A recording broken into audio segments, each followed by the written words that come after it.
Welcome back, everybody, to the Meeple Marathon and our continued coverage of Hour of Need. Today we're going to talk about how I have decided to fit everything back into the box.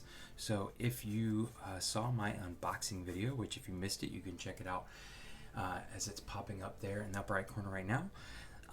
But there was quite a lot of boxes, especially these stretch goal boxes. It was basically 4 smaller boxes, each with a vac tray inside.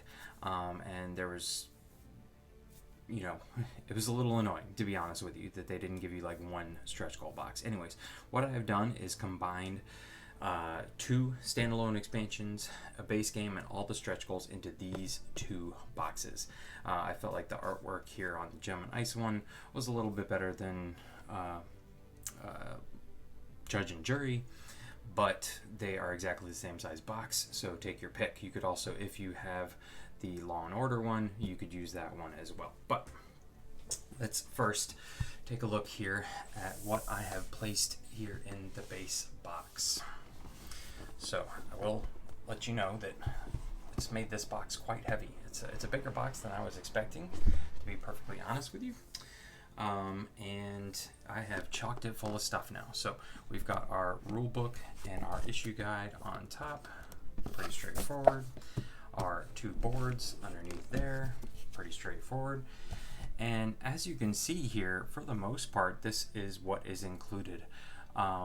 I did this specifically because I wanted to use the card tray because it's the right size, the right height, and all of this stuff combined creates the level surface for the boards to sit on, and so everything stays flat.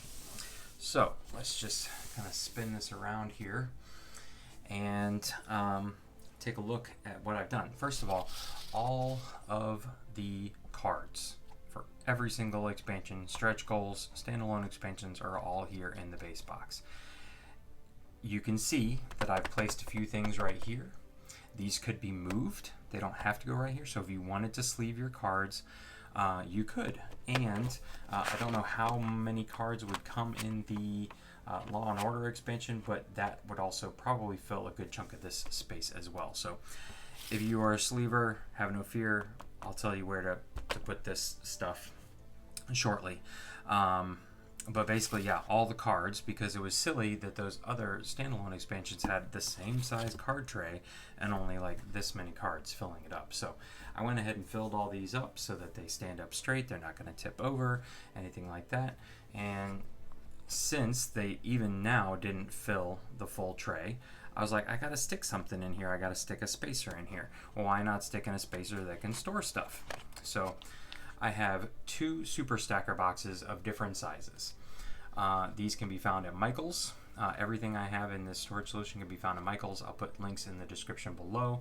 But this is the smallest super stacker box. You can get these for a 3-pack for $1.99 at Michael's, and that's without a coupon. I always pick these up. I always have these on hand. Basically, these are all of the character tokens, the specific character tokens, and these threat tokens here, and the gem tokens from the Gem and Ice expansion. Basically, the very specific tokens that if I needed to, I would just take this and kind of dump it out on the table, spread them around, being able to find what I needed, but otherwise they all fit in there. It is a little tight, but if you shake it around, you can easily get the lid closed. Nothing's getting scrunched. And then I have all the dice in here. Now I went ahead and took all the dice from all the expansions, so for any single game, I now have 15 dice instead of just 5. This is one of the kind of, I don't know what you call this, like size and a half or fatties. It's the same footprint as this one, but it's twice as tall. So those 2 combined, and this you can get a 2-pack of these for $1.99 at Michael's. Again, I just always keep them on hand. The 2 of these combined are, almost so perfectly level with this, it's disgusting. So it continues to create that nice flat surface for your boards to sit on, so they're not going to get warped. All right, this is as it is. I didn't change anything with the back tray for the characters in the base box. And then under here, I didn't change anything here either because again, I wanted to keep that surface flat for the boards. And so I'm just going to try and get just the lid off, which is not super easy, but so I'm going to point out a few things here. One is that these justice tokens and the damage tokens are essentially the same. And almost every card, you're not going to be placing one or the other. I could be wrong, but I haven't seen any cards yet where you might be placing both. So honestly, this big pile of just numbers is interchangeable. So I just put them all in one. You can easily pick out the blue between the white if you're nitpicky about that. In here, I basically, the only thing I'm going to be pulling out of here is these action tokens, so you can keep track of how many actions you take, and you don't even need these if you're pretty good about saying, oh, I just took 2 actions, I'm done. But since I have the upgrade pack of miniatures, I don't need bystander tokens, but they're there, and I also don't need minion tokens because I have miniatures for those. So for the most part, what's in the middle here is I don't necessarily need. And so my rings are sitting on top of that. And if I needed to pull this stuff out, I could pull the dice out and just freely dump them in here with the rings, and they would just fill in that space nicely. I put my clue cards in here. Now, there is a slot, there's a trough underneath the cards here that fit these perfectly. But the problem is when you have a nice full tray like this and you're keeping the cards standing up, it's almost impossible to get underneath them to pull out this stack of cards. So I had them down there and then I was like, well, crap, I can't get them out. And I had to pull out the big chunk right out of the middle, pull them out, and then put a big chunk back in. So the clue cards are just going to sit right there. And then what I have here is essentially the other tokens that are easily distinguishable, you know, focus tokens and issue tokens and hidden tokens that you may need to pull out throughout the game. But as you can see, there's plenty of room in all of these, so you could even keep your named tokens in here and fit these little ones in here. It's a little snug, but it does go in there. There we go. So as you can see there, and then you would just take the clue cards and do them like that. So if you took the dice and just filled them in here or dumped them on top of there and put your clue cards in there, you're essentially getting everything in the box and being able to use all this space for cards. I have simply just done this because it's the perfect height and it keeps my cards standing up. As of right now, I have no plans to sleeve these, so this is it for me. All right, so that's the base game box, and you know, literally we've spent like $1 technically between these two things here on this storage solution. So let's get everything back here in the base box, and everything fills up nicely. There's no lid lift or anything like that, but you know, nothing's going to shift around in there or bounce around or anything like that. The cards are not going to come out. So that's the base game, and I could literally just pull this out and be fine. I could use the tokens for the minions and the bystanders and get by. So if I was traveling or something like that, I could get by with just this box and play a good amount of Hour of Need. Then everything else I might need is in pick your expansion box. They're all the same size, but it was ridiculous how little stuff there was in here, but they had to create the boxes this size to fit the board. So they had to create the footprint to fit the board, and then they had to create the height to fit the cards if you wanted to stand them up. But again, there was those huge trays, and they weren't even close to being even a quarter filled.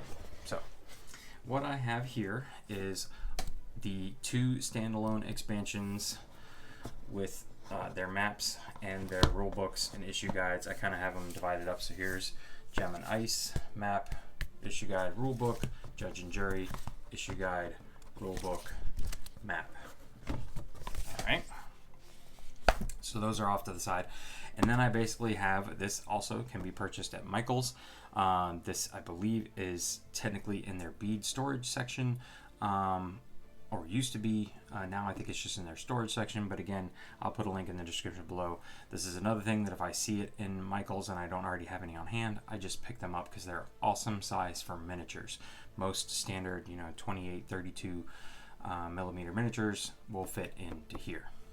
So I'm not going to pop this open, but as you can see, all of my minions, my 2 different types of minions are right here. All my bystanders are right here. The Jade Girl, the special Annabelle character, and my ally are right there. This is Gem and Ice here with their bad guy. He was the only one who was too tall to stand up, so I had to lay him down, and then I had to lay one of them down on top because it just didn't all fit. But basically, kind of everybody's in here with their bad guys. So, Gem and Ice are right here, and then Law or Judge and Jury and Punchline are right here. Here's their lackeys. Here's their lackeys. Where is it? The guy right here. Technically, his lackeys are over here, so I should move these around. But everything's in there, and you will even notice that if you had the Law and Order expansion, you could clear this stuff out and fit their miniatures in here, because really this is about all you would need. I don't know what their minions or lackey tokens look like. They may be big like these guys, but this is a decent amount of space to fit that many more miniatures. For now, I have the 2 expansion packets of clue cards in here simply because I'm unsure whether or not I want to combine these. Is it just gonna flood the clue deck? Or is it just exact carbon copies, which means technically the odds of pulling a specific card are the same, and I would just have to shuffle less.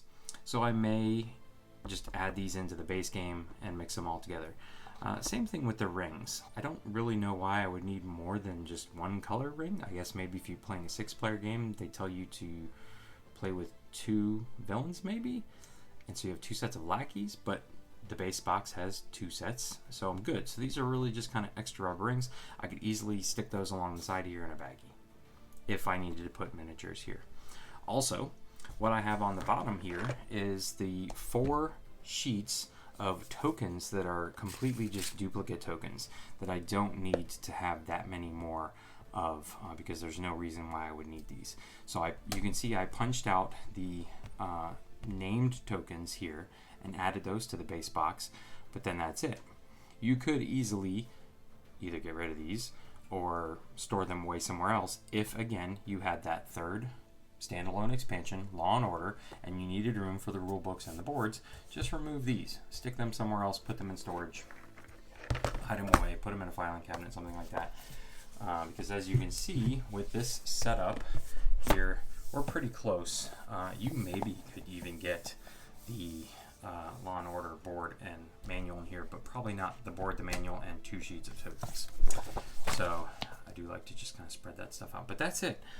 Everything now is in these 2 boxes. So I completely got rid of all of the other vac trays except for what came in the base game box, and just utilized my 1 storage box, which is about $4 at Michael's.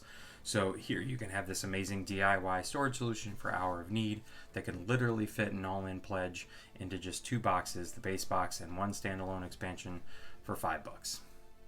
So that's going to do it for our coverage of reboxing Hour of Need. If you have any questions, please feel free to let me know in the comment section below. And if you have any comments, leave them in the comment section as well.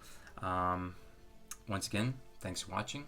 Please consider subscribing to the channel, and if you enjoyed this video, please consider giving it a thumbs up. Once again, have a great day.